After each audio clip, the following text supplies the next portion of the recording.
So hello everyone. So now we are going to start a new chapter that is digital auditing and assurance.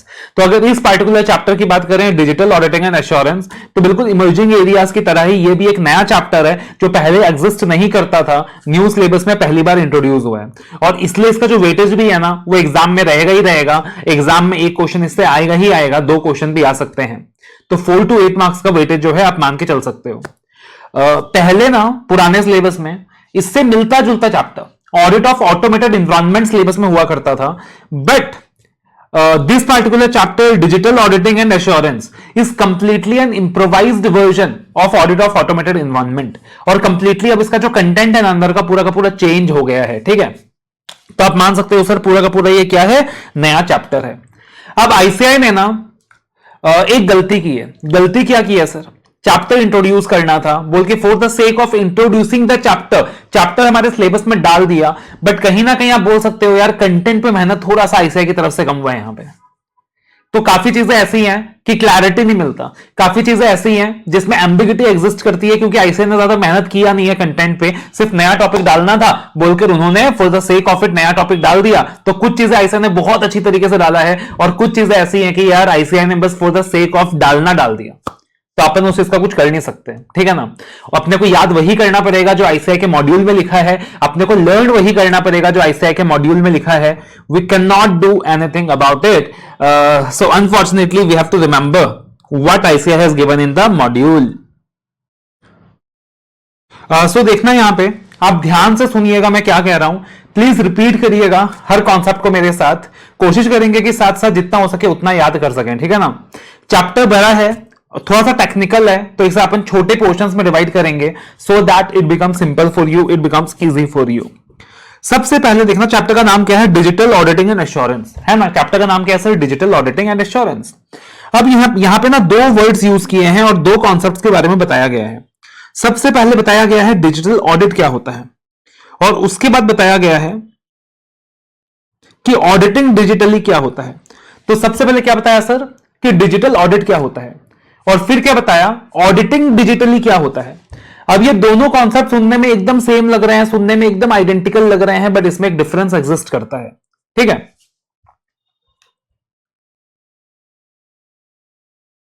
तो सबसे पहले अगर बात करें अपन तो डिजिटल ऑडिट क्या होता है, तो देखो बहुत सिंपल सी चीज है। आज के जमाने पे क्या होता है, ज्यादातर ऑर्गेनाइजेशंस आईटी सिस्टम का यूज करती हैं, इंफॉर्मेशन टेक्नोलॉजी को यूज करती हैं अपनी अकाउंटिंग के पर्पस के लिए, इंटरनल कंट्रोल सिस्टम स्टैब्लिश करने के लिए, है ना। तो चाहे अकाउंटिंग करनी हो, चाहे इंटरनल कंट्रोल सिस्टम इंप्लीमेंट करने हो, अपने काम को आसान बनाने के लिए ज्यादातर अच्छी ऑर्गेनाइजेशन क्या करती है आज के टाइम में, आईटी सिस्टम का इस्तेमाल करती है। स्पेशली जो भी बड़े ऑर्गेनाइजेशंस होते हैं जहां वॉल्यूम ऑफ ट्रांजैक्शंस बहुत लार्ज होता है, तो क्योंकि वहां वॉल्यूम ऑफ ट्रांजैक्शन बहुत लार्ज होता है तो those organisations prefer using information technology to process their transaction and they try to automate more of things in their business. वो क्या कोशिश करती हैं कि ज्यादातर चीजें ना ऑटोमेट हो सके बिजनेस के अंदर, वही उनकी कोशिश होती है। तो वो अपने बिजनेस में आईटी यूज करती हैं, इंफॉर्मेशन टेक्नोलॉजी यूज करती हैं। अब इंफॉर्मेशन टेक्नोलॉजी की बात करें, आईटी की बात करें, तो IT is like A double sided weapon. IT क्या है, आईटी एक ऐसी चीज है जो बिजनेस के ऑपरेशंस को बहुत बेहतरीन भी बना सकती है, बहुत अच्छा भी बना सकती है, लेकिन साथ ही साथ आईटी की वजह से बहुत सारा ना रिस्क भी अराइज होता है। इंफॉर्मेशन टेक्नोलॉजी की वजह से बहुत सारा रिस्क भी अराइज होता है जो कि इनहेरेंट है कि जब आप टेक्नोलॉजी यूज करोगे तो there are many risk that the business will have to face. तो आईटी की वजह से बिजनेस को बहुत फायदा भी मिलता है, बिजनेस ऑटोमेट हो जाता है। लार्ज एंटिटीज बिना आईटी के आज के टाइम पे अपने बिजनेस रन नहीं कर सकती, but at the same time IT की वजह से काफी सारे रिस्क भी अराइज होते हैं, है ना। तो अब एंटिटी ने आईटी को अपने ऑर्गेनाइजेशन का एक इंटीग्रल पार्ट बना लिया। जो भी बड़ी ऑर्गेनाइजेशन है वो क्या कर रही हैं, आईटी सिस्टम को अपने डे टू डे ऑपरेशंस का इंटीग्रल पार्ट बना रही हैं। लेकिन सर एक चीज सोचो, लॉजिकली सोचो कि जो आईटी सिस्टम उन ऑर्गेनाइजेशंस ने अपने बिजनेस में इंप्लीमेंट किया है, क्या वो आईटी सिस्टम इफेक्टिव है, क्या वो आईटी सिस्टम इफेक्टिव है, राइट। क्या वो आईटी सिस्टम ट्रस्टवर्दी है, राइट।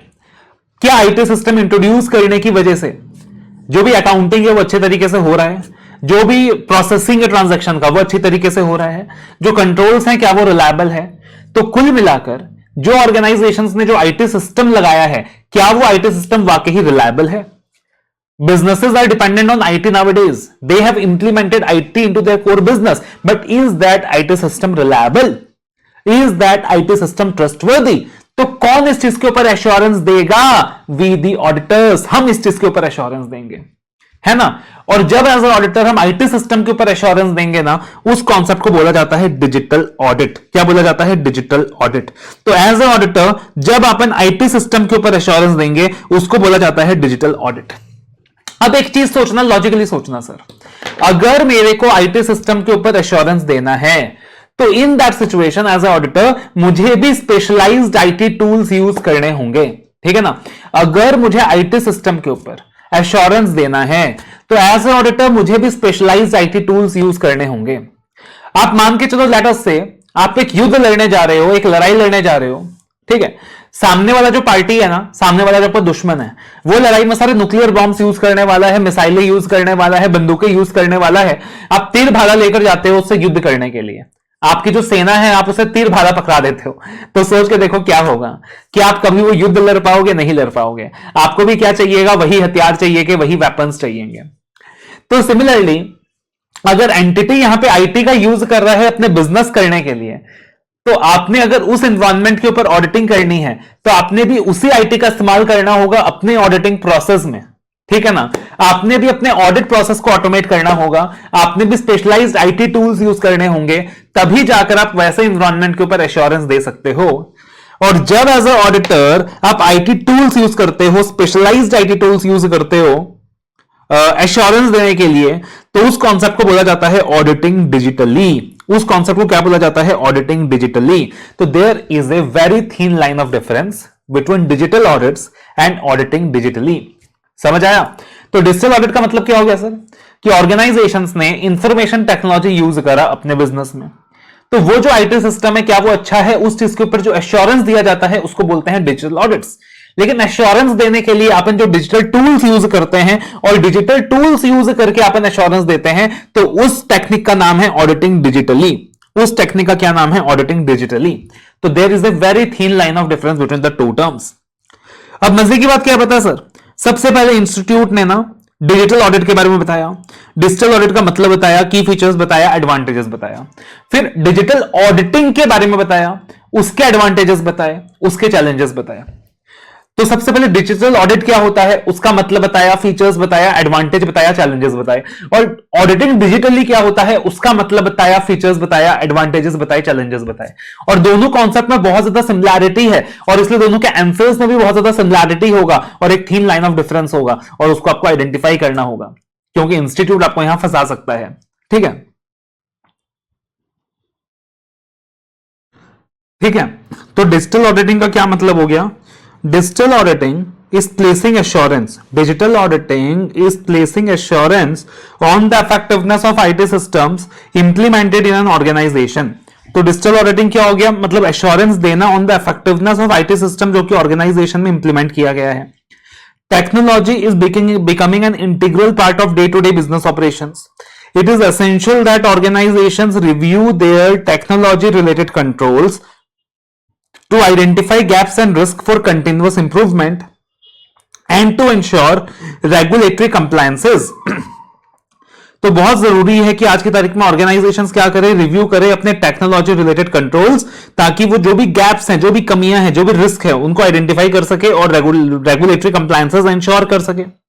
अगर कंट्रोल्स अच्छा होगा, सिक्योरिटी अच्छी होगी, तो उससे स्टेक होल्डर्स का भरोसा बना हुआ रहेगा। अगर कंट्रोल्स अच्छे होंगे, सिक्योरिटी अच्छी होगी, तो उससे स्टेक होल्डर्स का भरोसा बना हुआ रहेगा। और वो कैसे एश्योरेंस मिलेगा कि कंट्रोल्स अच्छे हैं, सिक्योरिटी अच्छी है? तो डिजिटल ऑडिट एक माध्यम है जिसके द्वारा क्या मिलेगा? ऑर्गेनाइजेशंस को एश्योरेंस मिलेगा, स्टेक होल्डर्स को एश्योरेंस मिलेगा। तो what is going to be the key feature of digital audit? What are the key features of digital audit? अब देखना, ये जो key features of digital audit का आंसर दिया हुआ है ना, ये क्लाइंट के हिसाब से दिया हुआ है। किसके हिसाब से? क्लाइंट के हिसाब से, मतलब उस कंपनी के हिसाब से जो ऑडिट करा रहा है। और आगे चल के आप की फीचर्स या एडवांटेजेस ऑफ ऑडिटिंग डिजिटली भी देखोगे, वहां पे ऑडिटर के हिसाब से आंसर दिया हुआ है। किसके हिसाब से आंसर दिया हुआ है? ऑडिटर के हिसाब से। तो की features of A digital audit, तो बोला डिजिटल ऑडिट के की फीचर्स क्या होंगे? तो बोला डिजिटल ऑडिट जब होगा, मतलब डिजिटल ऑडिट में हो क्या रहा है कि सर ऑडिटर एश्योरेंस दे रहा है कि जो आईटी सिस्टम क्लाइंट यूज कर रहा है वो इफेक्टिव है या इफेक्टिव नहीं है। तो अब क्या होगा, ऑडिटी को एक एंकरेजमेंट मिलेगा कि हां भैया हम लेटेस्ट टेक्नोलॉजिकल एडवांसमेंट यूज कर सकते हैं, हम लेटेस्ट टेक्नोलॉजिकल एडवांसमेंट यूज कर सकते हैं, क्योंकि ऑडिटर हमें क्या देने वाला है, एश्योरेंस देने वाला है उस चीज के ऊपर कि कहीं उसकी वजह से रिस्क तो अराइज नहीं हो रहा। तो इस चीज से क्या होने वाला है, ऑडिटर को एक एंकरेजमेंट मिलने वाला है कि वो लोग लेटेस्ट टेक्नोलॉजिकल एडवांसमेंट यूज कर सकते हैं। इसकी वजह से क्या होगा सर, क्वालिटी ऑफ ओपिनियन भी इंप्रूव होगा, the quality of opinion will improve और ऑडिट रिपोर्ट ज्यादा रिलायबल हो जाएगा, ऑडिट रिपोर्ट ज्यादा रिलायबल हो जाएगा। बोला ऑटोमेशन की वजह से क्या होने वाला है, ऑटोमेशन की वजह से क्लाइंट का जो टाइम है, कॉस्ट है, ह्यूमन एफर्ट है, ये सब कुछ बचने वाला है। तो आज की तारीख में जब क्लाइंट्स ऑटोमेशन यूज करते हैं, ऑटोमेटेड टूल्स यूज करते हैं, आईटी सिस्टम यूज करते हैं, तो उनका टाइम, कॉस्ट और ह्यूमन एफर्ट बचता है। सिमिलरली एज एन ऑडिटर अगर हम भी आईटी टूल्स यूज करते हैं ना, तो हमारा भी टाइम और एफर्ट्स वहां पे बचता है।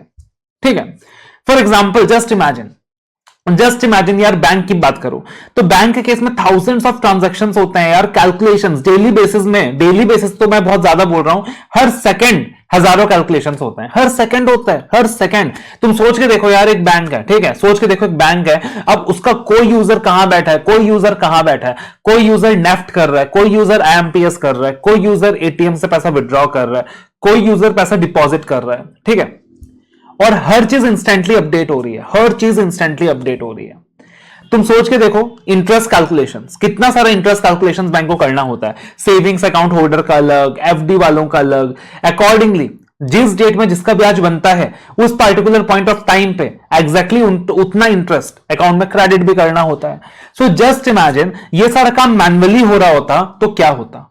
तो अगर ये सारा काम मैन्युअली हो रहा होता तो एक तो टाइम बहुत ज्यादा लग जाता, ऊपर से एरर्स होने की संभावना बहुत होती। बट क्योंकि बैंक्स यहां पे आईटी यूज कर रही है, एडवांसमेंट यूज कर रही है, तो ना केवल टाइम बच रहा है बल्कि कॉस्ट बच रहा है, ह्यूमन एफर्ट्स बच रही है ना, और काम ज्यादा रिलायबल हो रहा है। तो डिजिटल ऑडिट की वजह से क्या हो रहा है sir, it is leading to savings in time, cost and human efforts, और इसको हम लोग यूज कर सकते हैं टुवर्ड्स मोर प्रोडक्टिव टास्क। ठीक है, तो आज की तारीख में जब ऑडिट भी होता है तो अपन आईटी टूल्स यूज करके ऑडिट करते हैं। तो ऐसे बहुत सारे रूटीन टास्क जो अपन मैकेनिकली करते थे, जो अपन मैन्युअली करते थे, अब अपन भी क्या करते हैं, आईटी टूल्स यूज करके करते हैं, जिसकी वजह से टाइम की बचत होती है, कॉस्ट की बचत होती है। अब डिजिटल ऑडिट की वजह से क्या होता है सर, प्रोसेस स्टैंडर्डाइज हो जाते हैं। प्रोसेस क्या हो जाते हैं, स्टैंडर्डाइज हो जाते हैं,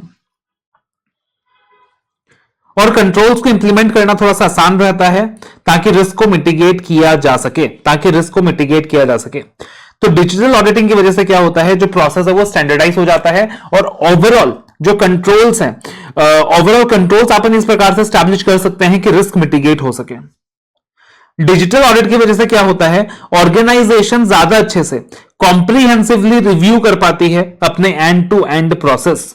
डिजिटल ऑडिट की वजह से ऑर्गेनाइजेशन क्या कर पाती है, एक कॉम्प्रिहेंसिव ओवरव्यू कर पाती है of end to end process, और किस प्रकार से टेक्नोलॉजीज को यूज किया जा रहा है, कंट्रोल किया जा रहा है, ऑप्टिमाइज किया जा रहा है अगेंस्ट द स्टैंडर्ड सेट। तो जो भी टेक्नोलॉजीज है उसका यूटिलाइजेशन प्रॉपर्ली हो रहा है कि नहीं हो रहा है ना, टेक्नोलॉजीज को कंट्रोल अच्छे से किया जा रहा है कि नहीं, टेक्नोलॉजी से फायदा मिल रहा है कि नहीं। तो डिजिटल ऑडिट से क्या होता है कि ऑर्गेनाइजेशन को एक कॉम्प्रिहेंसिव ओवरव्यू मिलता है कि यार टेक्नोलॉजी यूज करके अपने को फायदा मिल रहा है कि नहीं मिल रहा, अपन टेक्नोलॉजी को अच्छे से यूज कर पा रहे हैं कि नहीं, जो स्टैंडर्ड अपन ने सेट किया था उस स्टैंडर्ड के अकॉर्डिंग टेक्नोलॉजी को यूज कर पा रहे हैं कि नहीं। बोला डिजिटल ऑडिट की वजह से एक फ्यूचर बना पाएंगे for a digital strategy. It will help A create a future for a digital strategy and paves the way for adopting new technologies such as artificial intelligence and robotics, use of analytics and automation। तो आज की तारीख में क्या होता है sir, नए नए आईटी टूल्स आ रहे हैं, जो एंटिटीज हैं वो भी नए नए आईटी टूल्स यूज कर रहे हैं अपने बिजनेस को ऑटोमेट करने के लिए, और जो ऑडिटर्स हैं वो भी नए नए आईटी टूल्स यूज कर रहे हैं अपने ऑडिट प्रोसेस को ऑटोमेट करने के लिए। ठीक है, basically everyone is using artificial intelligence. तो डिजिटल ऑडिट से क्या होने वाला है, एक फ्यूचर क्रिएट होने वाला है for a digital strategy and paves the way for adopting new technologies such as artificial intelligence and robotics, use of analytics and automation. और फाइनली जो ऑडिटी है, जो हमारा क्लाइंट है वो क्या कर पाएगा, इन्फॉर्म डिसीजंस ले पाएगा। जो ऑडिटी है जो हमारा क्लाइंट है वो क्या कर पाएगा सर, इन्फॉर्म डिसीजंस ले पाएगा। He will be able to take inform decisions. अब थोड़ा सा लॉजिकली सोचो इन चीजों को। क्लाइंट क्या यूज कर रहा है, कंपनी क्या यूज कर रही है, आईटी यूज कर रही है। कंपनी क्या यूज कर रही है सर, आईटी यूज कर रही है ना। तो कंपनी यूज कर रही है, आईटी यूज कर रही है, तो इसके फीचर्स क्या होंगे? इसके फीचर्स ये होंगे सर, अगर डिजिटल ऑडिट होगा, मतलब कोई बंदा बैठा है जो क्या कर रहा है, उस आईटी सिस्टम के ऊपर एश्योरेंस दे रहा है, तो क्लाइंट यहां पे यूज कर पाएगा लेटेस्ट टेक्नोलॉजिकल एडवांसमेंट। अब क्योंकि क्लाइंट आईटी यूज कर रहा है, तो आईटी यूज करने की वजह से कंपैरेटिवली आप बोल सकते हो कि सिर्फ जो ऑडिट रिपोर्ट भी जनरेट होगा ना वो भी ज्यादा रिलायबल होगा, क्योंकि जो रिपोर्ट जनरेट होंगे ना वो ज्यादा रिलायबल होंगे। अब सोच के देखो यार, जो ऑर्गेनाइजेशन है वो आईटी यूज नहीं कर रहा होता, सारा काम मैन्युअली हो रहा होता, तब जाके बैलेंस शीट पी&एल जो जनरेट हो रही होती वो ज्यादा रिलायबल होता। या फिर अब जब ऑर्गेनाइजेशन आईटी यूज कर रही है तो अब जाके जो बैलेंस शीट पी&एल जनरेट होगा वो ज्यादा रिलायबल है, तो अब जाके वो ज्यादा रिलायबल है। तो इसका मतलब ऑडिट भी ज्यादा रिलायबल होगा अगर क्लाइंट आईटी यूज कर रही है। ठीक है। डिजिटल ऑडिट की वजह से क्या हो रहा है सर, आईटी यूज करने की वजह से क्या हो रहा है, टाइम, कॉस्ट और ह्यूमन एफर्ट में सेविंग आ रही है। प्रोसेस को स्टैंडर्डाइज करने में आसानी हो रही है, ठीक है ना, प्रोसेस को स्टैंडर्डाइज करने में आसानी हो रही है। एक कॉम्प्रिहेंसिव ओवरव्यू हो पा रहा है of end to end processes. And जो हमारा क्लाइंट है वो एक इन्फॉर्म डिसीजंस ले पा रहा है। वो क्या ले पा रहा है सर, इन्फॉर्म डिसीजंस ले पा रहा है। तो इस तरीके से यहां 4 से 5 पॉइंट दिए हुए हैं। अब डिजिटल ऑडिट के एडवांटेजेस क्या हैं, डिजिटल ऑडिट का फायदा क्या मिलने वाला है, what is going to be the advantage of digital audit,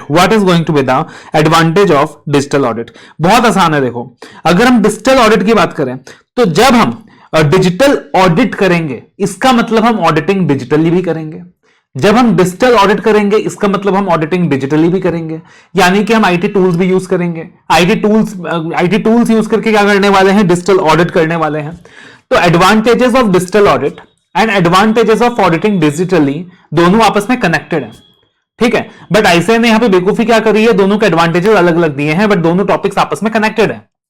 तो एडवांटेजेस ऑफ डिजिटल ऑडिट, आप एकदम सिंपल सी चीज याद रखो sir, advantages of digital audit, जब ऑडिटर डिजिटाइजेशन का कॉस्ट बियर करेगा, बियर करेगा, ठीक है ना, क्या करेगा, बियर करेगा। जब ऑडिटर डिजिटाइजेशन का कॉस्ट बियर करेगा तो ओवरऑल कॉस्ट कम होगा। जब ऑडिटर डिजिटाइजेशन का कॉस्ट बियर करेगा तो ओवरऑल कॉस्ट कम होगा। आप खाली ये सेंटेंस याद रखो, पूरा का पूरा एडवांटेजेस ऑफ डिजिटल ऑडिट बन के निकल जाएगा। जब ऑडिटर डिजिटाइजेशन का कॉस्ट बियर करेगा तो ओवरऑल कॉस्ट कम होगा। ठीक है, तो what is bear, bear, what is beer, advantages of digital audit, that is beer, bear, what is beer, B से better analytics, B से क्या हो गया सर, better analytics हो गया। E से enhanced effectiveness and efficiency, A से audit quality अच्छी होगी, audit quality बेहतर होगी। R से रिस्क असेसमेंट, रिस्क असेसमेंट ज्यादा अच्छे से हो पाएगा, और मैंने क्या बोला था, जब ऑडिटर डिजिटाइजेशन का कॉस्ट बियर करेगा तो ओवरऑल कॉस्ट कम होगा, तो it is going to be lower cost, ठीक है ना। तो डिजिटल ऑडिट का एडवांटेजेस क्या है, beer, What is beer? Better analytics। जब यहां पे आईटी सिस्टम यूज होने लगेगा, तो जब आईटी सिस्टम यूज होगा तो जो मैनेजमेंट है और जो ऑडिटर्स है वो ज्यादा अच्छे से चीजों को एनालाइज कर पाएंगे, एनालिटिकल टूल्स यूज कर पाएंगे, रेशियो एनालिसिस वगैरह कर पाएंगे। तो जब आईटी यूज होने लगेगा तो अगर मैनेजमेंट की बात करें, अगर ऑडिटर की बात करें, तो इनके लिए क्या बेनिफिशियल रहेगा कि ये ज्यादा अच्छे से एनालिसिस कर पाएंगे, ज्यादा डिटेल्ड वे में क्या कर पाएंगे, चीजों को एनालाइज कर पाएंगे, डाटा माइनिंग कर पाएंगे, एनालिटिकल प्रोसीजर्स जो हम लोग बोलते हैं वो परफॉर्म कर पाएंगे। तो फ्रॉड पॉइंट आउट करना भी थोड़ा सा आसान रहेगा। उसके बाद अगर बात करें तो इनहेंस्ड इफेक्टिवनेस एंड एफिशिएंसी, तो जब आप डिजिटाइजेशन यूज करोगे, जब हम लोग ऑडिट आईटी टूल्स यूज करेंगे तो सारे के सारे प्रोसेस स्टैंडर्डाइज हो जाएंगे, और उसकी वजह से क्या होने वाला है, जो ओवरऑल ऑपरेशंस है that is going to be more efficient, that is going to be more effective. जो रूटीन टास्क था जिसके लिए पहले मैन्युअली लगे रहते थे लोग, वो सारा एकदम यूं चुटकियों में आईटी की मदद से हो जाएगा, ज्यादा एफिशिएंट मैनर में हो जाएगा, ज्यादा इफेक्टिव मैनर में हो जाएगा। इसके बाद क्या होने वाला है सर? इसके बाद ये होने वाला है कि ऑडिट क्वालिटी बेहतर होने वाली है, ऑडिट क्वालिटी बेहतर होने वाली है, ठीक है। तो कंपैरेटिवली आईटी की मदद से यहां पे ऑडिटर क्या करने वाला है? अपनी ऑडिट की क्वालिटी बेहतर करने वाला है, कम टाइम फ्रेम में वो बेटर ऑडिट रिजल्ट अचीव करने वाला है, ठीक है। तो यहां पे सबसे पहले advantages of digital audit, that is bear low cost, bear low cost, याद रखो बियर लो कॉस्ट, ठीक है ना। तो बियर लो कॉस्ट, बी से क्या हो गया सर? बेटर एनालिटिक्स, आईटी की मदद से ज्यादा अच्छे से एनालिटिक्स परफॉर्म किया जा सकेगा, ज्यादा अच्छे से एनालिसिस हो पाएगा, डाटा माइनिंग हो पाएगा, ट्रेंड्स पैटर्न को ज्यादा बेहतर तरीके से एनालाइज किया जा सकेगा। इससे क्या होगा? Enhanced efficiency and effectiveness, IT tools की मदद से प्रोसेस को स्टैंडर्डाइज किया जा सकेगा, जिसकी वजह से एफिशिएंट एंड इफेक्टिव रिजल्ट्स अपने को देखने को मिलेगा। उसके बाद ए से ऑडिट क्वालिटी बेहतर हो जाएगी, ठीक है ना, क्योंकि मास वॉल्यूम ऑफ डाटा को क्विकली प्रोसेस किया जा सकेगा। उसके बाद अगर बात करें, देन वी हैव ए से बेटर असेसमेंट, आर से better assessment, better risk assessment. तो यहां पे ज्यादा अच्छी तरीके से रिस्क असेसमेंट प्रोसीजर्स परफॉर्म किया जा सकेगा, ज्यादा इंफोसिस आप उन एरियाज में दे सकोगे जहां पे risk of material misstatement ज्यादा होगा। और अगर बात करें यहां पे तो lower cost, automatically it is going to lower the cost, because जिस काम के लिए अपने को बहुत सारे लोगों की जरूरत पड़ती वो सारे रूटीन टास्क आईटी सिस्टम एकदम चुटकियों में कर देगा। तो यहां पे क्या होगा? अपना कॉस्ट भी कम हो जाएगा, the cost is also going to lower, the cost is also going to lower.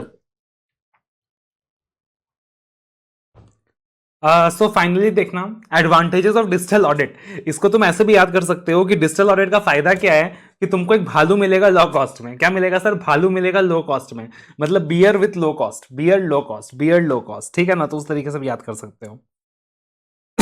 उसके बाद consideration and challenges of digital audit, तो जब ऑर्गेनाइजेशंस डिजिटाइजेशन करेंगी, डिजिटल टेक्निक्स यूज करेंगी, ऑटोमेशन करेंगी, तो उनके सामने क्या क्या चैलेंजेस आएगा जो उनको कंसिडर करना होगा। तो अब यहां पे किसके एंगल से बात करना है सर? बिजनेस के एंगल से बात करना है कि जब ऑर्गेनाइजेशन ऑटोमेशन करेगा, जब ऑर्गेनाइजेशन डिजिटल टेक्निक्स को अपनाएगा, तो उस वक्त उसके सामने क्या क्या चैलेंजेस आएंगे। तो सबसे पहले देखो लॉजिकल सी चीज है, ऑर्गेनाइजेशन को यह पता होना चाहिए कि भैया मुझे ऑटोमेशन क्यों अचीव करना है और मुझे ऑटोमेशन किस चीज में अचीव करना है, ठीक है ना। मुझे ऑटोमेशन क्यों अचीव करना है, ऑटोमेशन अचीव करने से मेरे बिजनेस को क्या फायदा होगा। तो पहले ऑर्गेनाइजेशन को यह चीज समझनी होगी कि एग्जैक्टली क्या बेनिफिट मिलने वाला है अपने को ऑपरेशंस को ऑटोमेट करने की वजह से। What is the benefit we are going to get, what is the benefit we are going to get, ठीक है यार। टाइम जल्दी होगा, एरर फ्री काम होगा, कॉस्ट कम होगा, तो एग्जैक्टली क्या बेनिफिट मिलेगा, सोचो, उस चीज को विजुअलाइज करो, ठीक है। उसके बाद एक चीज याद रखना, चाहे कितना भी डिजिटाइजेशन क्यों ना आ जाए, चाहे कितना भी डिजिटाइजेशन क्यों ना आ जाए, लोगों का महत्व कभी कम नहीं होने वाला। ऐसा नहीं है कि लोगों का महत्व कम हो जाएगा। हो सकता है ऑर्गेनाइजेशन में पहले 10 लोग काम कर रहे थे, अब 6 लोग काम करेंगे, 5 लोग काम करेंगे, पहले 50 लोग काम कर रहे थे, अब 30 लोग काम करेंगे, बट ऐसा नहीं है कि लोगों का जो महत्व है वो कम हो जाएगा। लोगों का इंपॉर्टेंस उतना ही रहने वाला है। जैसे काफी बार आज के टाइम में क्वेश्चन अराइज होता है कि क्या आर्टिफिशियल इंटेलिजेंस सीएस को रिप्लेस कर देगा? बिल्कुल भी नहीं करेगा सर। लोगों का जो महत्व है वो लोगों का है, कभी भी आर्टिफिशियल इंटेलिजेंस उस चीज को रिप्लेस नहीं कर सकता है, ठीक है। तो ऑर्गेनाइजेशन को सबसे पहले लोगों के बारे में सोचना चाहिए, द पीपल जो भी उनके ऑर्गेनाइजेशन में काम कर रहे हैं, पहले उनके बारे में सोचना चाहिए और यह समझना चाहिए कि चेंज आसान नहीं होता। आज ऑर्गेनाइजेशन में जितने भी लोग काम कर रहे हैं, पहले से वो मैनुअल एक्सपर्ट्स को यूज करके काम कर रहे हैं, उन्होंने कभी ऑटोमेशन देखा नहीं है। अचानक से अगर ऑर्गेनाइजेशन चीजों को ऑटोमेट कर देती है, तो क्या वो उस चेंज को एक्सेप्ट कर पाएंगे, है ना, क्योंकि everyone is resistant to change. तो क्या वो उस चेंज को अडेप्ट कर पाएंगे। तो think people first and do not under estimate that change is difficult, ठीक है। तो सबसे पहले ऑर्गेनाइजेशन को यह समझना चाहिए कि ऑटोमेशन से फायदा क्या होगा, फिर लोगों के बारे में सोचना चाहिए कि लोग उस चेंज को अडॉप्ट कर पाएंगे कि नहीं कर पाएंगे। फिर मान लो दोनों चीजें कर ली, अब यह सोचना चाहिए कि ऑटोमेशन का फायदा भी समझ में आ गया, लोगों के बारे में भी सोच लिया, ठीक है। अब यह सोचना चाहिए कि राइट प्रोसेस क्या रहने वाला है, to automate what is going to be the right process. मेरा राइट तरीका क्या रहेगा, मुझे एक ही बार में फुल ऑटोमेशन करना है या थोड़ा सा पार्शियली करना है, थोड़ा बाद में करना है, कौन से टूल्स यूज करने हैं, तो क्या राइट प्रोसेस रहेगा ऑटोमेशन का, क्या सही अप्रोच रहेगा ऑटोमेशन का, ठीक है। तो यह भी समझ लिया। अब क्लाइंट को यह भी समझना होगा कि भैया ऐसा नहीं है कि ऑटोमेट करते ही सब कुछ एकदम परफेक्ट हो जाएगा, नहीं। ऑटोमेशन अपने आप में एक अकेला सॉल्यूशन नहीं है किसी चीज का, ठीक है ना। ऑटोमेशन अपने आप में एक एलोन सॉल्यूशन नहीं है किसी भी चीज का, ठीक है ना। तो यह चीज भी ऑर्गेनाइजेशन को समझना होगा कि ऑटोमेशन अपने आप में सफिशिएंट नहीं है। ऑटोमेशन अपने आप में एक अलोन सॉल्यूशन नहीं है, ये सिर्फ हमारी डिजिटलाइजेशन के स्ट्रेटेजी का एक पार्ट है। ठीक है, तो सबसे पहले ऑर्गेनाइजेशन ने सोचा कि भाई ऑटोमेशन से क्या फायदा मिलेगा, डिजिटाइजेशन से क्या फायदा मिलेगा, फिर लोगों के बारे में सोचा, फिर प्रोसेस के बारे में सोचा, फिर ये समझा कि ऑटोमेशन इज नॉट एवरीथिंग। ठीक है, अब फाइनली जब ये process target the right process तो कर लिया था, अब फाइनली टारगेट कर लिया राइट प्रोसेस, बट ये भी इंश्योर करना पड़ेगा कि क्या वो प्रोसेस वाकई वर्क करती है, क्या वो प्रोसेस वाकई वर्क करती है। ठीक है ना, कभी कभी ऐसा हो जाता है कि कुछ कॉन्फ़िगरेशंस ऐसे होते हैं, कुछ चीजें ऐसी होती हैं कि वो टेक्नोलॉजी को वर्क नहीं करने देती, चेंज को एडप्ट नहीं करने देती। तो क्या वो प्रोसेस एक्चुअली वर्क करती है और क्या वो स्टैंडर्डाइज्ड वे में वर्क करती है? तो अपने को बिफोर ऑटोमेटिक इंश्योर करना है कि प्रोसेस वाकई काम कर रहा है और स्टैंडर्डाइज्ड है। फॉर एग्जाम्पल, कैलकुलेशंस करने के लिए बैंक ने कोई ऑटोमेशन का टूल लगाया, ठीक है, या कंपनी ने ऑटोमेशन का टूल लगाया, तो सबसे पहले राइट प्रोसेस क्या होगा, राइट सॉफ्टवेयर क्या होगा, वो सारी चीजें। उसके बाद before automating and before actually starting the software, ये देखना प्रोसेस काम भी कर रहा है कि नहीं कर रहा, और कंसिस्टेंटली सेम रिजल्ट डिलीवर कर रहा है कि नहीं कर रहा, बार बार सेम रिजल्ट डिलीवर कर रहा है कि नहीं कर रहा, because that is the biggest advantage of automation, कि 1000 बार वो सेम चीज कंसिस्टेंट मैनर में करेगा। जबकि अगर ह्यूमन बींग्स होते तो वो सेम चीज कंसिस्टेंट मैनर में नहीं करता, बट ऑटोमेशन का क्या बेनिफिट है कि वो 1000 बार सेम चीज सेम मैनर में करेगा। तो देख लेना स्टैंडर्डाइज वे में हो रहा है कि नहीं हो रहा। और फिर लास्ट में ये समझना कि ऑटोमेशन की वजह से बहुत फायदा मिलने वाला है, बहुत फायदा मिलने वाला है, बट साथ साथ कुछ चैलेंजेस भी होंगे जो ऑर्गेनाइजेशन को फेस करना होगा, कुछ चैलेंजेस भी होंगे। फॉर एग्जाम्पल, डाटा सिक्योरिटी को लेकर भी चैलेंजेस होंगे, गवर्नेंस को लेकर भी चैलेंजेस होंगे, है ना, डाटा सिक्योरिटी को लेकर भी चैलेंजेस होंगे, गवर्नेंस को लेकर भी चैलेंजेस होंगे, क्योंकि अब कहीं ना कहीं जो भी डाटा स्टोर्ड होगा वो आईटी सिस्टम में होगा, वो कंप्यूटर्स में होगा, तो डाटा सिक्योरिटी को लेकर भी चैलेंजेस होंगे और गवर्नेंस को लेकर भी चैलेंजेस होंगे। तो ये चीज भी ऑर्गेनाइजेशन को समझनी होगी। तो क्या क्या कंसिडरेशंस हैं एंड चैलेंजेस हैं ऑफ डिजिटल ऑडिट? तो काफी इंपॉर्टेंट क्वेश्चन है कि कौन से कंसिडरेशंस हैं जो ऑर्गेनाइजेशंस को दिमाग में रखना है while using digital auditing and digital techniques and automation. तो सबसे पहले ऑर्गेनाइजेशन को यह समझना है कि ऑटोमेशन से फायदा क्या मिलेगा, फिर लोगों के बारे में सोचना है, यह समझना है कि they are resistant to change, फिर राइट प्रोसेस टारगेट करना है, यह समझना है it is not a complete solution, और फिर राइट प्रोसेस तो टारगेट कर लिया था, अब इंश्योर करना है कि प्रोसेस काम कर रहा है कि नहीं कर रहा और प्रोसेस स्टैंडर्डाइज्ड है कि नहीं है। ठीक है ना, उसके बाद ही ऑटोमेशन को इंप्लीमेंट करना है, और फाइनली ये समझना है कि ऑटोमेशन से कुछ नए चैलेंजेस भी आएंगे, है ना, सिक्योरिटी एंड गवर्नेंस का जो चैलेंज है वो एक्सट्रीमली आने वाला है। अब उसके बाद देखना क्या बोला, बोला as auditors will obtain an understanding of management implementation and oversight of new technologies।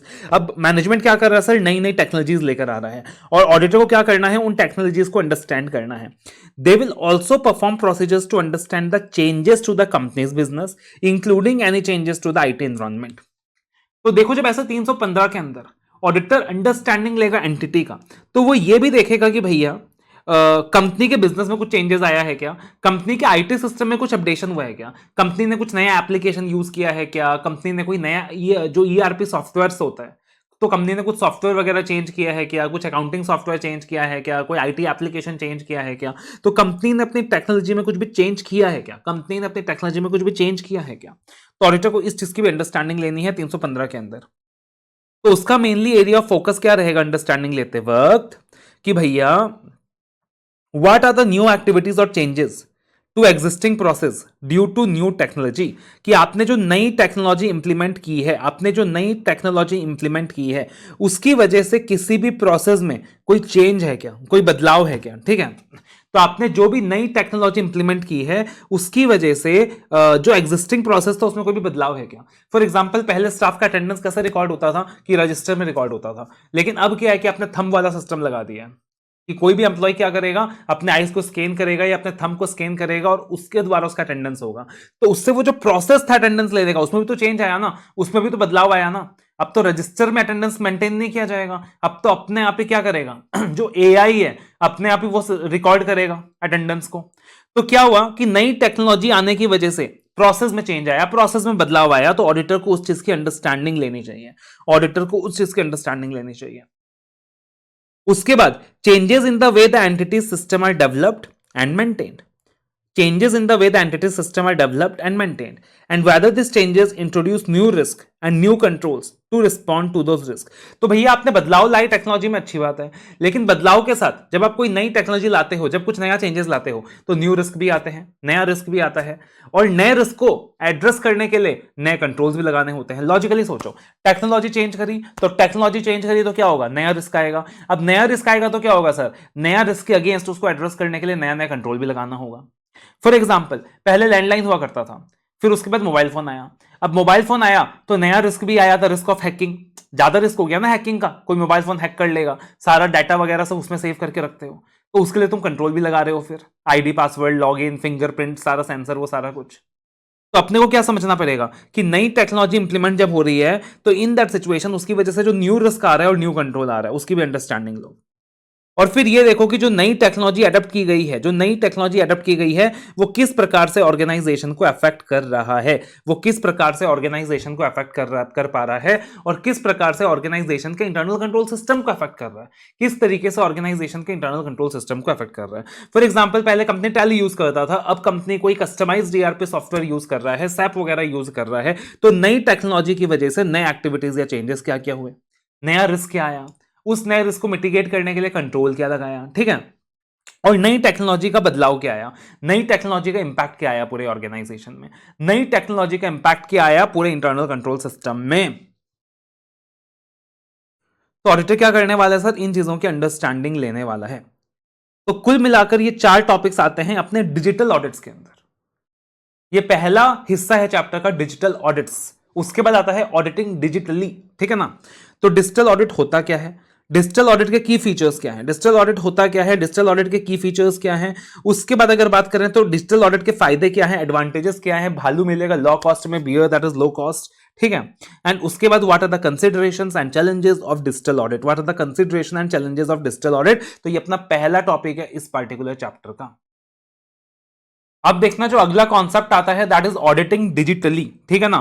तो मैंने तुमको क्या बताया था, ऑडिटिंग डिजिटली का क्या मतलब हो गया अब कि सर अब मुझे डिजिटल ऑडिट करना है, मुझे आईटी सिस्टम के ऊपर एश्योरेंस देना है, मगर क्योंकि क्लाइंट ने आईटी सिस्टम यूज किया है अपने सिस्टम में, तो मुझे भी अपने ऑडिटिंग के अंदर क्या करना होगा, आईटी को यूज करना होगा ताकि मैं उस लेवल का एश्योरेंस दे सकूं. तो मुझे क्या करना होगा सर, अपने ऑडिट के अंदर भी आईटी सिस्टम को यूज करना होगा.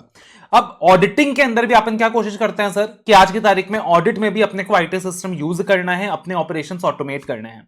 तो बहुत सारी चीजें जो पहले ऑडिट फर्म्स मैन्युअली किया करती थी और बहुत टाइम लगा करता था, आज की तारीख में वो क्या करती हैं, वो सॉफ्टवेयर यूज करती हैं, वो ऑडिट सॉफ्टवेयर यूज करती हैं, और उन्हीं चीजों में बहुत कम समय लग जाता है. फॉर एग्जाम्पल, मान लीजिए मुझे लैडस से लाखों ट्रांजैक्शंस में से मुझे कुछ ऐसे ट्रांजैक्शंस छांटने हैं जिसकी वैल्यू सर्टेन लेवल ऑफ मैटुरिटी से ऊपर है. तो पहले तो क्या था यार, उस चीज के लिए मुझे मैन्युअली देखना पड़ता था, छांटना पड़ता था, बहुत टाइम लगता था.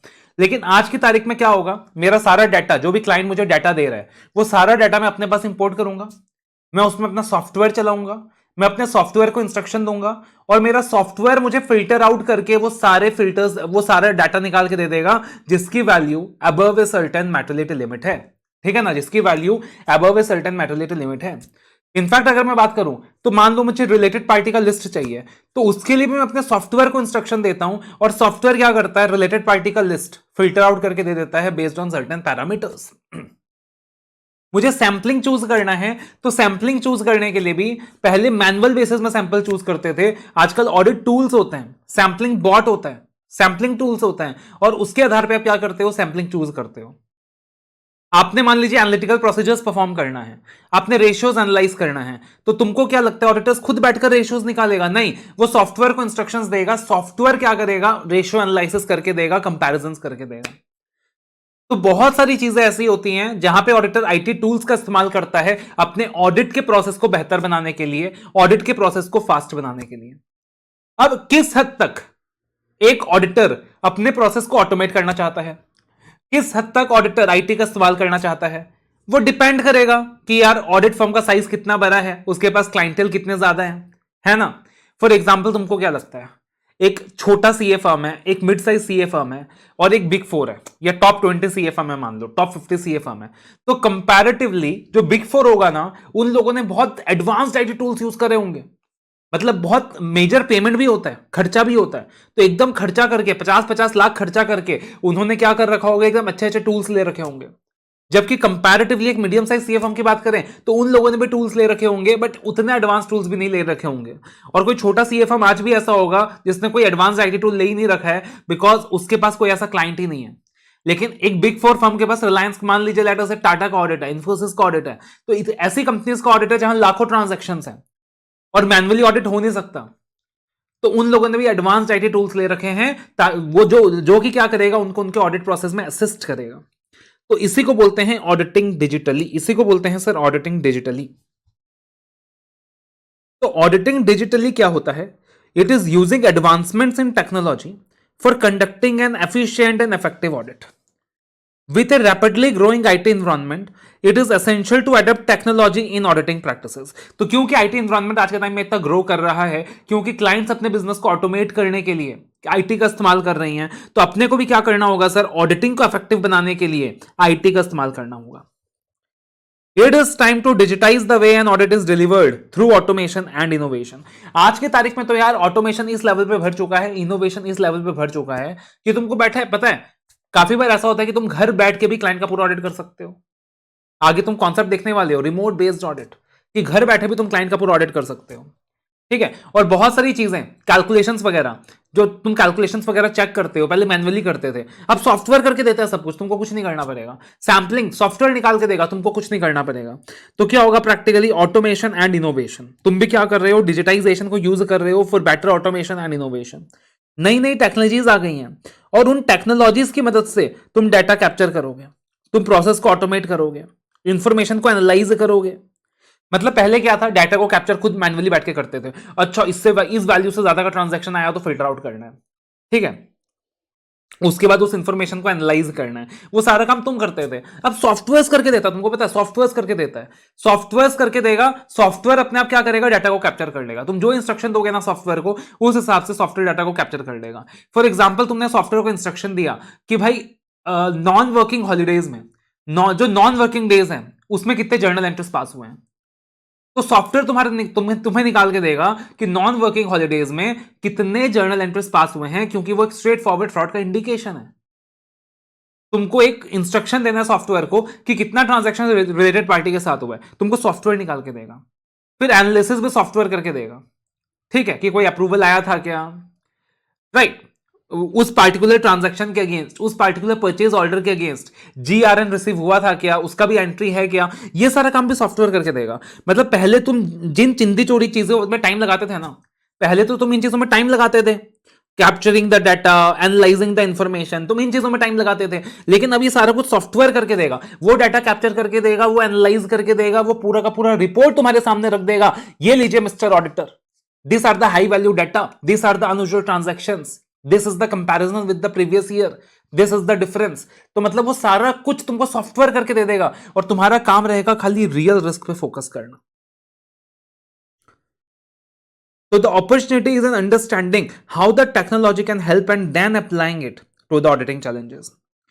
Example दिया हुआ है, using sampling tools for selection of a sample size from a population based on materiality, or using bot for analysis of statutory payments compliance as part of an audit assignment. तो practically आज की तारीख में statutory payments properly हुआ कि नहीं हुआ, bots use होता है उसके लिए, ठीक है ना। सैंपल साइज सेलेक्ट करने के लिए सैम्पलिंग टूल्स यूज होता है, मैटरलिटी सेलेक्ट करने के लिए भी फॉर्मूलाज यूज होते हैं, एडवांस आईटी टूल्स आता है। अब क्या पूछा, what are the key features और advantages of auditing digitally, what are the key features और advantages of auditing digitally, mark कीजिएगा इंपॉर्टेंट। अब देखिएगा यहां पे मैंने आपको बताया कि आईसीआई ने इस पार्टिकुलर चैप्टर के कंटेंट को परफेक्टली ड्राफ्ट नहीं किया है, इसके कंटेंट में काफी कमियां हैं, मैं आपको दिखाता हूं कैसे। डिजिटल ऑडिट और ऑडिटिंग डिजिटली दोनों कॉन्सेप्ट सिमिलर हैं, बट स्लाइट डिफरेंस है, बट मोर और लेस आंसर सेम रहना चाहिए, ठीक है, मतलब एडवांटेजेस वगैरह सेम रहना चाहिए। अब देखना, डिजिटल ऑडिट के केस में की फीचर्स का आंसर बिल्कुल अलग था, एडवांटेजेस बिल्कुल अलग था। एडवांटेजेस बियर लो कॉस्ट था और जो फीचर्स था वो बिल्कुल अलग था। That is technological advancement, more reliable audit report, inform decision, standardization process, savings in time and effort. बिल्कुल अलग आंसर था। फिर consideration challenges of digital audit client के पर्सपेक्टिव से था। अब ऑडिटिंग डिजिटली में आप देखोगे की फीचर्स और एडवांटेजेस अलग अलग नहीं है, एक ही है।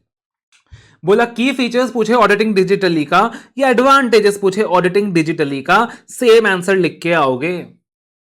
अब मजे की बात, सर प्रैक्टिकली सोचा जाए तो भैया मैं डिजिटल ऑडिट करूं तब भी मैं ऑडिटिंग डिजिटली कर रहा हूं, मैं डिजिटल ऑडिट करूं तब भी मैं डिजिटल टूल्स को यूज कर रहा हूं, इसका मतलब मैं ऑडिटिंग डिजिटली कर रहा हूं, तो एडवांटेजेस सेम ही निकल के आएगा, है ना। टेक्निकल एडवांटेजेस सेम ही निकल के आएगा।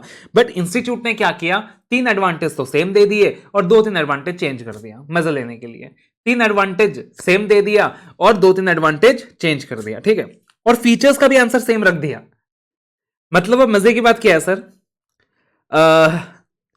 की फीचर्स ऑफ ऑडिटिंग डिजिटली अगर तुमसे पूछा जा रहा है ना, तो you have to write the advantages, समझ रहे हो। जबकि की फीचर्स ऑफ डिजिटल ऑडिट पूछा जा रहा है ना, और वहां तुम एडवांटेजेस लिख के आ जाते हो ना, तुमको 0 मार्क्स मिलेगा, गोल अंडा मिलेगा। दोबारा से सुनना मैं क्या बोल रहा हूं। तुमको एडवांटेजेस पूछ रहा है तुमसे, अगर वो क्या पूछ रहा है, फीचर्स पूछ रहा है डिजिटल ऑडिट का, और तुम एडवांटेजेस लिख के आ जाते हो, तुमको गोल अंडा मिलेगा। लेकिन अगर तुमसे फीचर्स पूछ रहा है ऑडिटिंग डिजिटली का, तो यहां तुमको एडवांटेजेस लिखना है, काइंड ऑफ एडवांटेजेस लिखना है, ठीक है। और तुम देखोगे एडवांटेजेस ऑफ डिजिटल ऑडिट और ऑडिट डिजिटली ऑलमोस्ट सेम है, कुछ कुछ पॉइंट्स में डिफरेंसेस है जो फालतू में क्रिएट किया इंस्टीट्यूट ने, ठीक है, फालतू में क्रिएट किया। जैसे तुम देखो improved quality of audit, audit की क्वालिटी बेहतर होगी जब आप ऑडिटिंग डिजिटली करोगे, आप ऑटोमेशन यूज करोगे ऑडिट में, एडवांस्ड ऑडिट टूल्स यूज करोगे, तो ऑडिट की क्वालिटी बेहतर होगी। सेम पॉइंट था ना वहां भी। उसके बाद इंप्रूव्ड एफिशिएंसी, ऑडिट की एफिशिएंसी इंक्रीज होगी, सेम पॉइंट था ना वहां भी। Better risk assessment, same point था ना। Better risk assessment, same point था ना। अब बाकी 3 पॉइंट्स भर गए, बाकी 3 पॉइंट जो है चेंज हो गया, बाकी 3 पॉइंट्स चेंज हो गया, ठीक है। वहां क्या था, bear low cost, bear low cost, better analytics, क्या था, बेटर एनालिटिक्स। अब यहां बेटर एनालिटिक्स वाला पॉइंट नहीं है, बेटर एनालिटिक्स वाला पॉइंट नहीं है। फिर उसके बाद क्या था, ई इंक्रीज्ड एफिशिएंसी, तो यहां पे एफिशिएंसी वाला पॉइंट है, एफिशिएंसी वाला पॉइंट है। A for audit quality, audit quality वाला पॉइंट भी है, ऑडिट क्वालिटी वाला पॉइंट भी है। आर से क्या आता है, risk assessment, better risk assessment, तो बेटर रिस्क असेसमेंट वाला पॉइंट यहां भी है, ठीक है ना। बेटर रिस्क असेसमेंट वाला पॉइंट यहां भी है।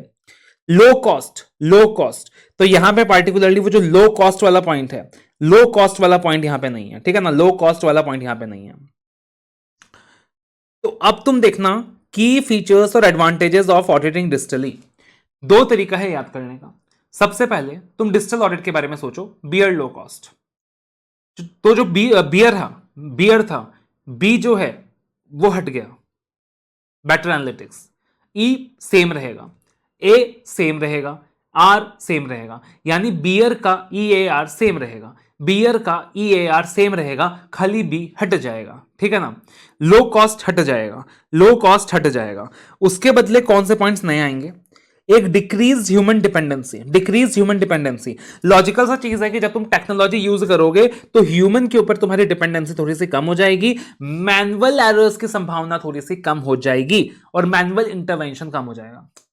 तो अगर ह्यूमन डिपेंडेंस, अगर तुम वहां पे क्या कर रहे हो, ऑटोमेशन यूज कर रहे हो, आईटी टूल्स यूज कर रहे हो, ऑडिट टूल्स यूज कर रहे हो, तो मैनुअल इंटरवेंशन कम हो जाएगा, ह्यूमन डिपेंडेंसी कम हो जाएगी, जिसकी वजह से अपने आप ही मैनुअल एरर्स भी कम हो जाएंगे। उसके अलावा एक पॉइंट क्या दिया, ऑटोमेशन एंड ईज, बोला इससे ऑटोमेशन एंड ईज हो जाएगा, इससे ऑटोमेशन एंड ईज हो जाएगा, ऑडिटर अपना जो ओपिनियन है वो बहुत आसानी से फॉर्म कर पाएगा, इससे ऑटोमेशन एंड ईज हो जाएगा, ठीक है। और उसके अलावा नया पॉइंट क्या दे दिया यहां पे sir, what is the new point they have given, increase transparency, कि टेक्नोलॉजिकल एडवांसमेंट के साथ साथ क्या हो जाएगा, ट्रांसपेरेंसी इंक्रीज हो जाएगी, ठीक है ना। ट्रांजैक्शन को ट्रेस करना बहुत इजी होगा। तो जो नए ऑडिट टूल्स आए हैं ना, उसमें क्या होता है पता तुमको, ऑडिट ट्रेल का फीचर होता है। जो भी नए ऑडिट टूल्स आए हैं उसमें ऑडिट ट्रेल का फीचर होता है।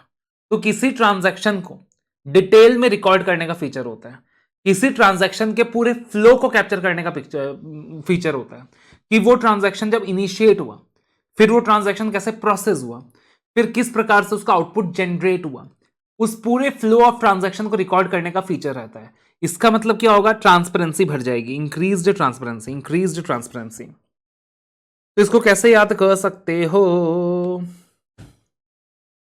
देखना देखना देखना। तुमसे पूछा था फीचर्स ऑफ डिजिटल ऑडिट, इसके आंसर अपने आप में डिफरेंट है, डिफरेंट आंसर। इसमें वो स्टैंडर्डाइजेशन वगैरह आ जाएगा। एडवांटेजेस ऑफ डिजिटल ऑडिट, तो beer low cost.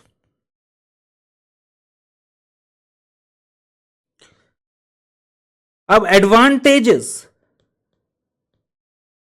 Oblique features of auditing digitally, auditing digitally, दोनों का आंसर सेम रहने वाला है। इसमें तुम ये याद रख सकते हो कि अगर बियर की बात करें तो बियर का बी हट जाएगा, ई सेम रहेगा, ए सेम रहेगा, आर सेम रहेगा। अब नए पॉइंट्स क्या आएंगे यहां पे, what are the new points, तो ट्रांसपेरेंसी बढ़ जाएगी, मोर ट्रांसपेरेंसी, ये एक नया पॉइंट आ जाएगा। फिर उसके बाद और नया क्या आया था, ह्यूमन डिपेंडेंसी कम हो जाएगी,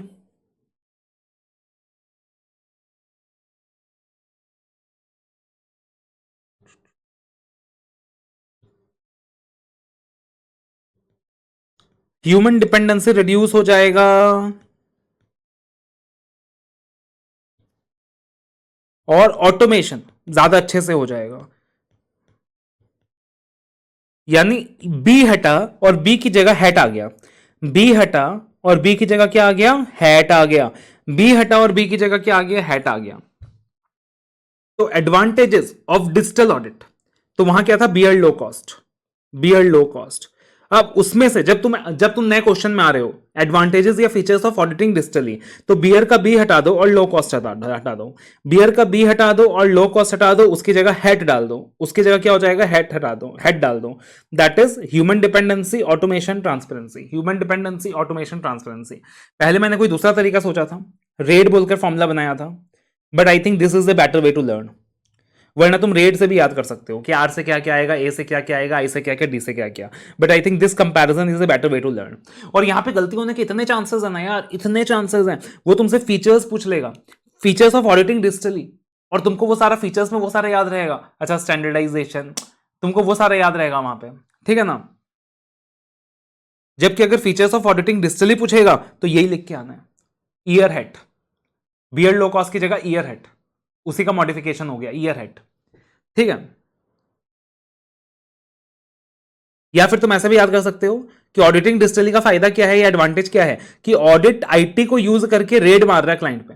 ऑडिटर क्या कर रहा है, आईटी टूल्स को यूज करके क्लाइंट के ऊपर रेड मार दे रहा है, ठीक है ना। तो रेड मार दे रहा है, आईटी टूल्स को यूज करके रेड मार दे रहा है। तो इसका मतलब क्या हो गया, आर से बेटर रिस्क असेसमेंट हो गया, ए से 2 पॉइंट आ जाएगा, दैट इज ऑडिट क्वालिटी का 1 पॉइंट आ जाएगा, ऑटोमेशन का 1 पॉइंट आ जाएगा। आई से 2 पॉइंट आ जाएगा, दैट इज इंक्रीज ट्रांसपेरेंसी का पॉइंट आ जाएगा, इंक्रीज एफिशिएंसी का पॉइंट आ जाएगा, और डी से डिक्रीजिंग ह्यूमन डिपेंडेंसी आ जाएगा, ठीक है। तो अगर एडवांटेजेस ऑफ ऑडिटिंग डिजिटली की बात करें, तो भाई ऑडिटर क्या कर रहा है, डिजिटाइजेशन का सहारा लेकर रेड मार दे रहा है क्लाइंट पे, तो वही बेनिफिट है, ठीक है।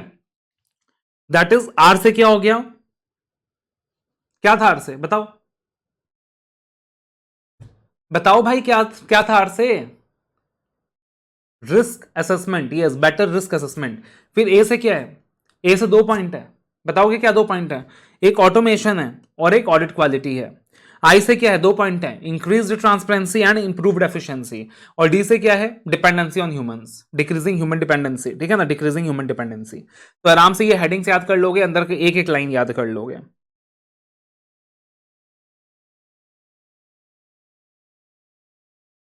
तो सबसे पहले इंक्रीज्ड बेटर रिस्क असेसमेंट, तो जैसे ही हम ऑटोमेशन का सहारा लेंगे, टेक्नोलॉजी का सहारा लेंगे, तो हम रियल चैलेंजेस को फेस कर पाएंगे, पोटेंशियल रिस्क आइडेंटिफाई कर पाएंगे, और बेटर रिस्क असेसमेंट कर पाएंगे। हमें एग्जैक्टली पता रहेगा कि कहां फोकस करने की नीड है।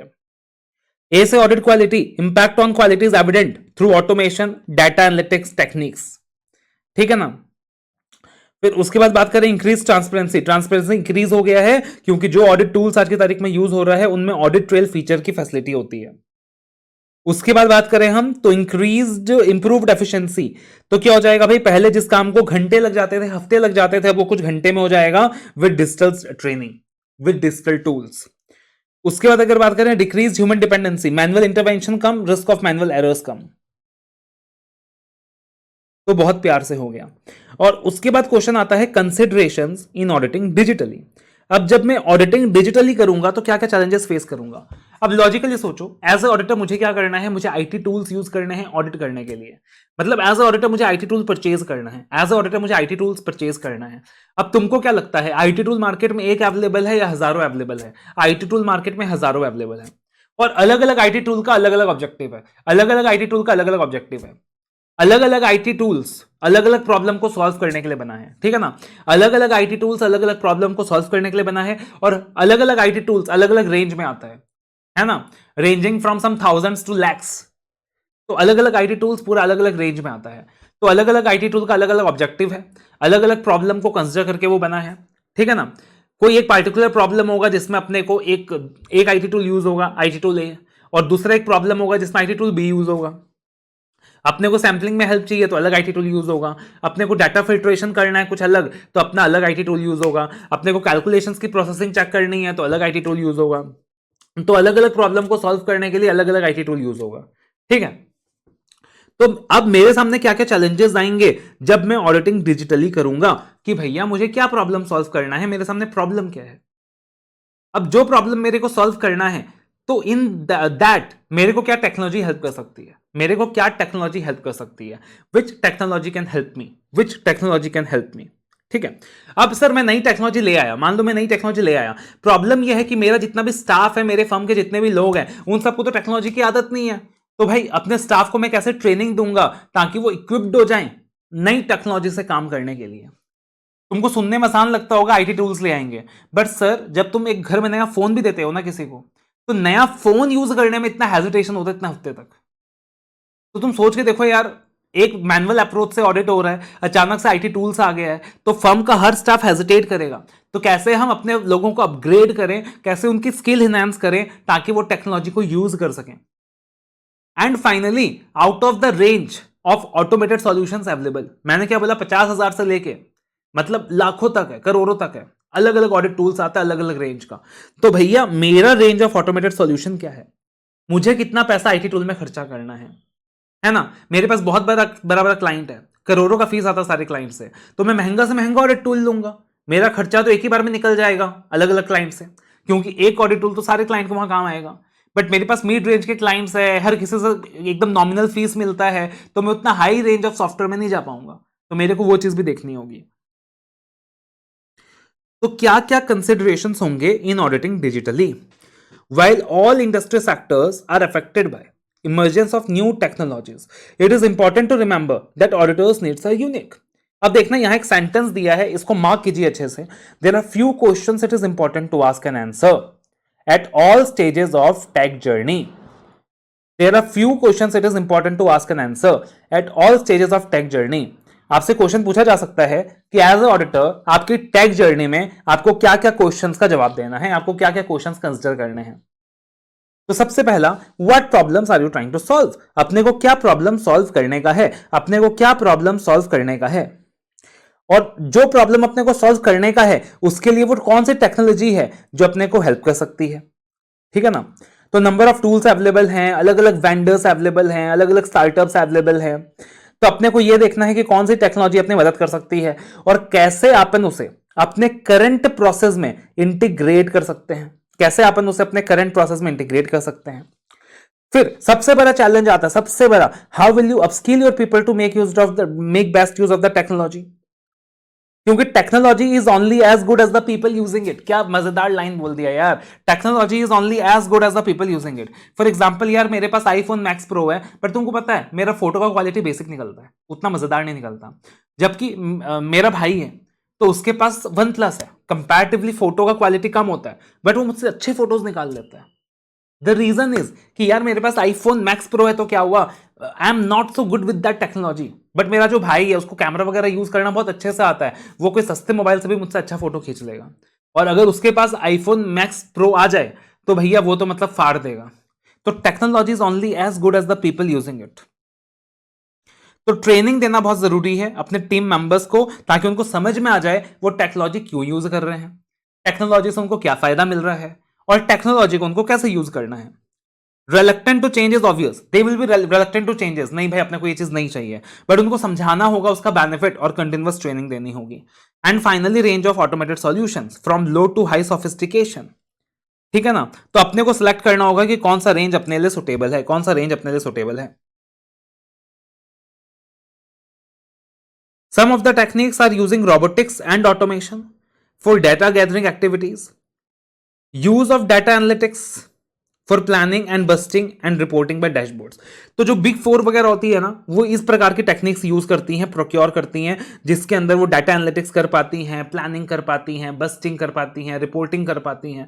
तो depending upon the budget, depending upon तुम्हारे पास कितना क्लाइंटेल है, तुमको कितना ऑडिट फीस मिलता है, तुम्हारा क्लाइंट का कितना बिजनेस है, depending on that you may select your range of automated solutions. बहुत सिंपल है। तो ये क्या हो गया, कंसिडरेशंस इन ऑडिटिंग डिजिटली। ठीक है ना, कंसिडरेशंस इन ऑडिट डिजिटली।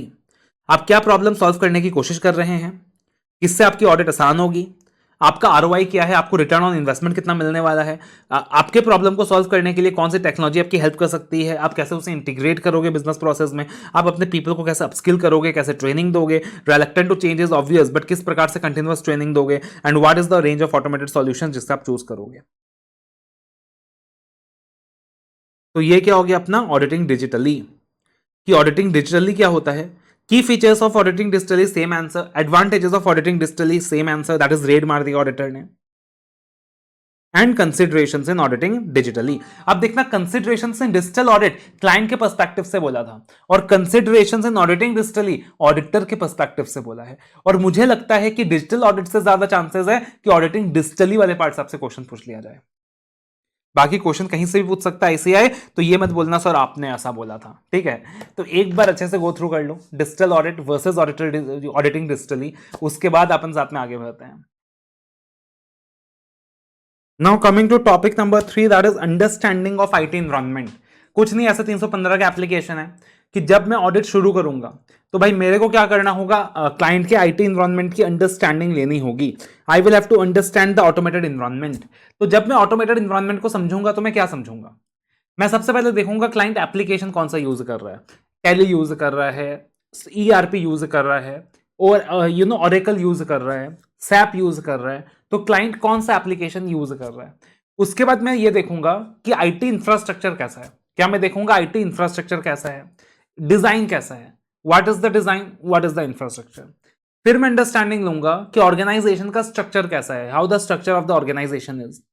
जो भी पॉलिसीज प्रोसीजर्स बनाए गए हैं आईटी को लेकर, वो पॉलिसीज प्रोसीजर्स इफेक्टिव हैं कि नहीं है, अच्छे हैं कि नहीं, और वो जो पॉलिसीज प्रोसीजर्स हैं वो इंप्लीमेंट हुआ है कि नहीं अच्छे से, वो फॉलो हो रहा है कि नहीं। तो मैंने अंडरस्टैंडिंग ले ली एप्लीकेशन की कि कौन सा एप्लीकेशन यूज हो रहा है। तो मतलब मैं क्लाइंट के पास जाऊंगा, प्रैक्टिकली क्या होता है पता है, मैं क्लाइंट के पास जाता हूं ऑडिट करने के लिए, तो जो भी उसका आईटी हेड होता है ना, जैसे तुमने सुना होगा चीफ इंफॉर्मेशन ऑफिसर, तो जो सीआईओ होगा, जो चीफ इंफॉर्मेशन ऑफिसर होगा, मैं चीफ इंफॉर्मेशन ऑफिसर को बुलाऊंगा, इधर आ भाई, एप्लीकेशन कौन सा यूज हो रहा है कंपनी में तेरे, ठीक है, इंफ्रास्ट्रक्चर कैसा है, ऑर्गेनाइजेशन स्ट्रक्चर कैसा है, तो अंडरस्टैंडिंग लूंगा मैं।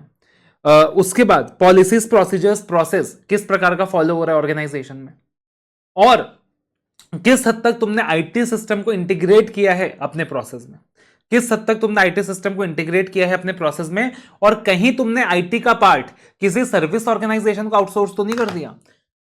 तो काफी ऑर्गेनाइजेशंस क्या करती हैं, if you talk about IT part, तो आईटी का पार्ट वो सर्विस ऑर्गेनाइजेशन को आउटसोर्स कर देती हैं। ठीक है ना, तो इसके रिगार्डिंग अपन ने एक स्टैंडर्ड भी देखा जैसे 402 कि as a auditor we also need to understand what is happening in the service organization by obtaining the type 1 और टाइप 2 रिपोर्ट, राइट। तो अपने को यह भी देखना होगा कि what is the extent of IT integration and what is the use of service organization in the same, and IT की वजह से क्या क्या रिस्क अराइज हो रहा है। क्योंकि याद रखिएगा कि आईटी ऐसी चीज है कि इससे ऑर्गेनाइजेशन को बहुत सारा फायदा भी मिलने वाला है, बट बहुत सारा रिस्क भी अराइज होगा।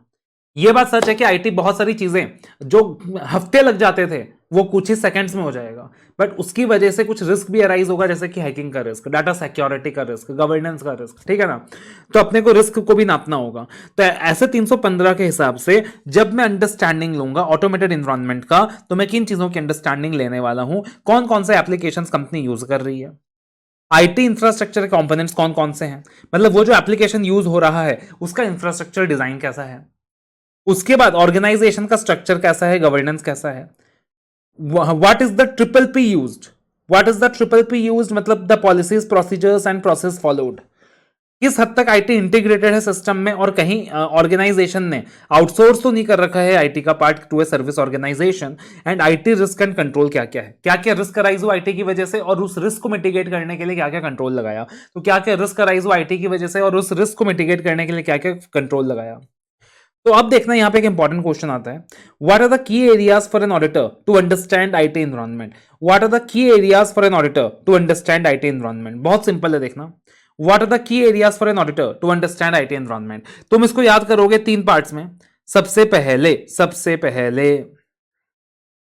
Understand, identify, assess. क्या करना है अपने को, अंडरस्टैंड करना है, आइडेंटिफाई करना है और एसेस करना है। अंडरस्टैंड करना है, आइडेंटिफाई करना है, एसेस करना है। तो what are the key areas for auditor to understand IT environment. तो अंडरस्टैंड करना है, आइडेंटिफाई करना है, एसेस करना है, यानी यूआईए करना है। क्या करना है, यूआईए करना है। तो key areas for an auditor to understand IT environment, understand करना है, आइडेंटिफाई करना है, एसेस करना है। अब अंडरस्टैंड क्या करोगे, आइडेंटिफाई क्या करोगे, एसेस क्या करोगे। अंडरस्टैंडिंग एक ही चीज की लोगे, असेसमेंट भी एक ही चीज का करोगे, बट आइडेंटिफिकेशन 3 चीजों का करोगे, आइडेंटिफिकेशन 3 चीजें करोगे। तो what are the key areas for an auditor to understand IT environment. तो सबसे पहले अंडरस्टैंड करोगे, अंडरस्टैंड क्या करोगे, फ्लो ऑफ ट्रांजैक्शन। अंडरस्टैंड क्या करोगे, फ्लो ऑफ ट्रांजैक्शन, कि पूरे ट्रांजैक्शन का फ्लो किस प्रकार से है, किस प्रकार से इनपुट एंटर हुआ है सिस्टम में, फिर किस तरीके से प्रोसेसिंग हुआ है, फिर किस तरीके से रिपोर्ट जनरेट हुआ है, कौन सा एप्लीकेशन यूज हुआ है ट्रांजैक्शन को प्रोसेस करने के लिए, कौन सा एप्लीकेशन यूज हुआ है ट्रांजैक्शन को प्रोसेस करने के लिए, फ्लो ऑफ ट्रांजैक्शन क्या है, कैसे डाटा का इनपुट हुआ, कैसे प्रोसेसिंग हुआ, कैसे आउटपुट निकला। तो अंडरस्टैंड करो पूरे के पूरे प्रोसेस ऑफ ट्रांजैक्शन को, फ्लो ऑफ ट्रांजैक्शन को। और फ्लो ऑफ ट्रांजैक्शन की बात करें तो हर चीज अंडरस्टैंड करो, what is the specific IT application used, what is the flow of transaction, how is the processing done. तो सबसे पहले अंडरस्टैंड करो। उसके बाद एसेस क्या करना है, एसेस करना है कॉम्प्लेक्सिटी ऑफ आईटी एनवायरनमेंट, कि आईटी एनवायरनमेंट कितना कॉम्प्लेक्स है, आईटी एनवायरनमेंट कितना ज्यादा कॉम्प्लेक्स है। हो सकता है आईटी एनवायरनमेंट थोड़ा कम कम तो कॉम्प्लेक्स हो, ऐसा भी हो सकता है कि आईटी एनवायरनमेंट क्लाइंट के वहां बहुत ज्यादा कॉम्प्लेक्स हो। तो आईटी एनवायरनमेंट कितना कॉम्प्लेक्स है। और आइडेंटिफाई क्या करोगे, आइडेंटिफाई क्या करोगे, आप आइडेंटिफाई करोगे, आप आइडेंटिफाई करोगे सेट। क्या आइडेंटिफाई करोगे, सेट, सेट नहीं सेट, नॉर्मली सेट होता है ना, नहीं, आप सेट आइडेंटिफाई नहीं करोगे, आप सेट आइडेंटिफाई करोगे। क्या आइडेंटिफाई करोगे, सेट आइडेंटिफाई करोगे, सेट आइडेंटिफाई करोगे। तो आप क्या आइडेंटिफाई करोगे, सिग्निफिकेंट सिस्टम, आप आइडेंटिफाई करोगे सिग्निफिकेंट सिस्टम, ठीक है ना। सिग्निफिकेंट सिस्टम मतलब याद है तुमको, स्टैंडर्ड्स ऑफ ऑडिटिंग पर आते वक्त मैंने तुमको बताया था कि ऑडिटर जब भी अंडरस्टैंडिंग लेता है तो बेसिकली जो सिग्निफिकेंट क्लास ऑफ ट्रांजैक्शंस होते हैं, सिग्निफिकेंट अकाउंटिंग बैलेंसेस होता है, सिग्निफिकेंट डिस्क्लोजर्स होता है, ऑडिटर को उसकी अंडरस्टैंडिंग लेनी होती है।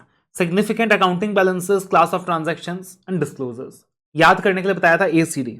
तो आईटी सिस्टम में भी कुछ नया नहीं है भाई, आईटी सिस्टम में भी सेम ही मामला है। आइडेंटिफाई करना होगा significant system, that is understanding related to significant class of ACD. और एसीडी का मतलब क्या है यहां Which पे, app do you want to open? Right. तो significant system that is understanding related to the significant classes of ACD. इसका मतलब हो गया ऐसे अकाउंट बैलेंस, सी से class of transaction and D से डिस्क्लोजर। तो जिस तरीके से नॉर्मल ऑडिट करते वक्त अपन आइडेंटिफाई करते थे significant classes of transaction, account balances, disclosure, उस तरीके से आईटी एनवायरनमेंट में भी आइडेंटिफाई करते वक्त we will identify the significant system and the significant risk related to account balances, class of transactions, disclosure. फिर उसके बाद आइडेंटिफाई करना रहेगा कि देखो, चाहे कितना भी ऑटोमेशन क्यों ना आ जाए, चाहे क्लाइंट जो है कितना भी ऑटोमेशन क्यों ना ले आए, कितने भी ऑटोमेटेड कंट्रोल्स क्यों ना ले आए, बट कुछ ना कुछ कंट्रोल्स तो मैनुअल भी होंगे, कुछ ना कुछ कंट्रोल्स तो मैनुअल भी होंगे। तो चाहे क्लाइंट कितना भी ऑटोमेटेड कंट्रोल्स क्यों ना ले आए, कुछ ना कुछ कंट्रोल्स तो मैनुअल भी होंगे। फॉर एग्जाम्पल, मान लो डाटा का प्रोसेसिंग पूरा आईटी करके दे देता है, तो डाटा का प्रोसेसिंग तो ऑटोमेटेड हो गया, बट वो जो डाटा का इनपुट होगा, जो सिस्टम में डाटा का एंट्री होगा, वो तो मैनुअल होगा। अगर जो डाटा का इनपुट हुआ है वही गलत है तो प्रोसेसिंग भी गलत होगा। तो जब डाटा का इनपुट होगा वो तो मैनुअल होगा, एक इंसान क्या करेगा, डाटा का इनपुट करेगा, और वो डाटा का इनपुट तब करेगा जब वो ऑथराइज्ड होगा। तो वहां पे क्या हो रहा है, मैनुअल कंट्रोल, वहां पे क्या हो रहा है, मैनुअल कंट्रोल। जबकि जो डाटा का प्रोसेसिंग हो रहा है वहां क्या हो रहा है, ऑटोमेटेड कंट्रोल। तो ऑडिटर को आइडेंटिफाई करना पड़ेगा कि किस हद तक ऑटोमेटेड कंट्रोल्स लगे हुए हैं क्लाइंट के वहां पे, और किस हद तक मैनुअल कंट्रोल्स लगे हुए हैं। और वो जो कंट्रोल्स हैं वो कितने रेलिवेंट हैं टू ऑडिटर्स आइडेंटिफिकेशन ऑफ आरओएमएम। वो जो कंट्रोल्स हैं ऑटोमेटेड और मैनुअल, वो कितने रेलिवेंट हैं टू ऑडिटर्स आइडेंटिफिकेशन ऑफ आरओएमएम, मतलब रिस्क ऑफ मैटेरियल मिसस्टेटमेंट। और फाइनली आइडेंटिफाई करना है टी, यानी कौन सी टेक्नोलॉजीज क्लाइंट ने यूज करी है। अब ये सारे जो टेक्नोलॉजीज जो क्लाइंट यूज कर सकता है, इन सब का डिस्कशन आगे चल के चैप्टर में दिया हुआ है। अभी फिलहाल यहां तुमको सिर्फ नाम याद करना है, नाम रीड करना है। इन सारी टेक्नोलॉजीज में क्या है वो आगे चल के चैप्टर में दिया है। तो अपने को आइडेंटिफाई करना है कि क्लाइंट ने कौन सी टेक्नोलॉजी यूज करी है। तो जैसे कि आर्टिफिशियल इंटेलिजेंस, मैंने लेटर वाइज दिया है। सबसे पहले ए आता है, तो ए से आर्टिफिशियल इंटेलिजेंस, एक नाम तो आपने सुना ही होगा, ए आई, आर्टिफिशियल इंटेलिजेंस। जैसे आस्क ए आई, तो आपने चैट जीपीटी, तो आपने अगर चैट जीपीटी का नाम सुना है वो पूरा का पूरा एआई के ऊपर बेस्ड है। फिर ब्लॉकचेन टेक्नोलॉजी होता है, क्रिप्टो वगैरह। ड्रोन टेक्निक होता है, रोबोटिक्स होता है, इंटरनेट ऑफ थिंग्स होता है। फिलहाल सिर्फ नाम सुन लो, देख लो, लिख लो, आगे चल के पढ़ना है। तो कौन सा टेक्नोलॉजी यूज हो रहा है, आर्टिफिशियल इंटेलिजेंस हो गया, या ब्लॉकचेन हो गया, या ड्रोन रोबोटिक्स हो गया, या इंटरनेट ऑफ थिंग्स हो गया। तो ये हो गया identification. So what are the key areas for an auditor to understand IT environment? He will understand, he will identify, he will assess. What he will understand? He will understand the flow of transaction. Flow of transaction में तीन चीजें याद रख लेना, कौन सा application use हुआ, flow of transaction कैसा है, प्रोसेसिंग कैसा हुआ। Assess में ये चीज याद रख लेना, कॉम्प्लेक्सिटी ऑफ IT environment। और आइडेंटिफिकेशन में सेट, यानी significant system, significant that is understanding related to significant classes of ACD. Then A से ऑटोमेटेड और मैनुअल कंट्रोल, कितना हद तक ऑटोमेटेड कंट्रोल है, कितना हद तक मैनुअल कंट्रोल है, और वो कितना रेलिवेंट है to auditors understanding of ROMM. And finally T for technology used, कौन सी टेक्नोलॉजी यूज हुई है, एआई यूज हुआ है, ब्लॉक टेक्नोलॉजी यूज हुई है, ड्रोन यूज हुआ है, रोबोटिक यूज हुआ है, कौन सा टेक्नोलॉजी यूज हुआ है। ठीक है ना। तो ये क्या हो गया, key areas for an auditor to understand IT environment, understand IT environment. आप खाली इतना याद रख लोगे, ये चार्ट याद कर लोगे तो that is more than sufficient.